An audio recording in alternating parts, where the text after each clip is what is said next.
Hello everyone. Thank you for checking out today's video. I would really appreciate it if you could leave a like and subscribe. Let's get started. What are some things that people don't realize would happen if there was actually a zombie outbreak? Flies. So many flies.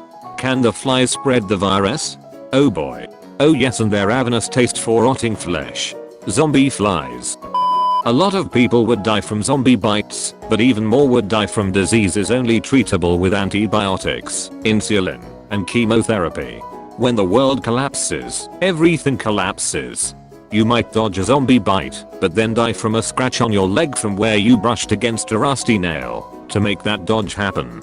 Stephen King addresses this in The Stand, where he says, paraphrased, that the cruelest cut of the plague is the secondary wave of deaths among the survivors from things that normally wouldn't be a problem. One scenario was a guy swimming in Lake Michigan who steps on a nail and gets tetanus and tries to amputate his infected foot. I think it said up to a quarter of the people in first world countries died after the plague. Type 1 diabetic here. I was diagnosed at 10 and really got into zombies as a kid. I was pretty aware I was fucked if a zombie apocalypse or anything that shuts down infrastructure really occurs. Venezuela and Puerto Rico have horror stories of thousands of diabetics dying from lack of access to insulin. What saddens me is that no one outside the diabetic community seems to care.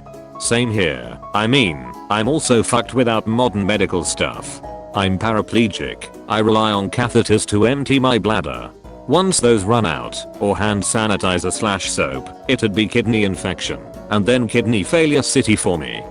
I wonder, if I became a zombie in a wheelchair, would I still know how to use it? Or would I just fling myself out of it and attempt to drag myself along the ground? I would imagine that the diseases that would arise from so much rotting flesh wandering around would be worse than the zombies. Also, every grocery store would become a gigantic mold spore. You're assuming there is still food left in there. If you live in an area with natural disasters, you would become aware of how fucking fast people will clear that shit out.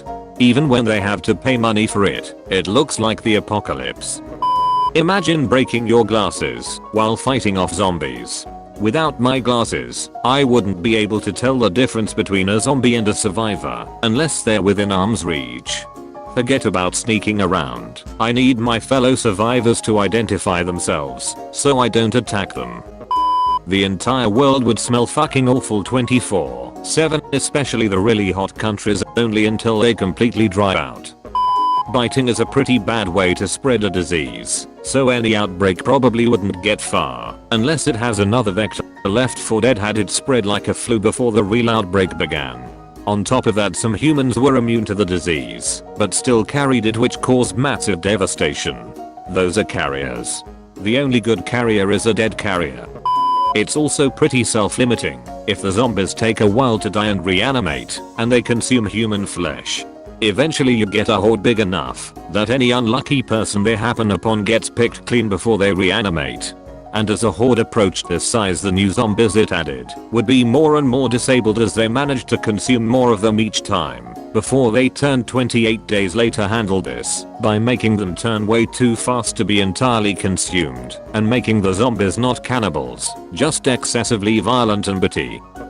All trousers and underwear will fall down around the ankles of decomposing type zombies. Most survival plans revolve around land. Fuck that. I'm off to an offshore rig. Those things are built like cities. People would stop mowing their lawns. My hoe would be pissed. You'd still get fined even during the zombie outbreak. The government wouldn't collapse as quick as most people imagine. Most movies depict the entire nation's structure crumbling in a matter of weeks, sometimes days. This is pretty illogical considering how large most nations' militaries are and how many options and opportunities the government would have to contain the virus in the first place. Martial law is a powerful device. Agreed. In the World War Z novel, most of the world's governments survive to regroup and push back. In every movie or TV show, everything goes to shit at the snap of a finger.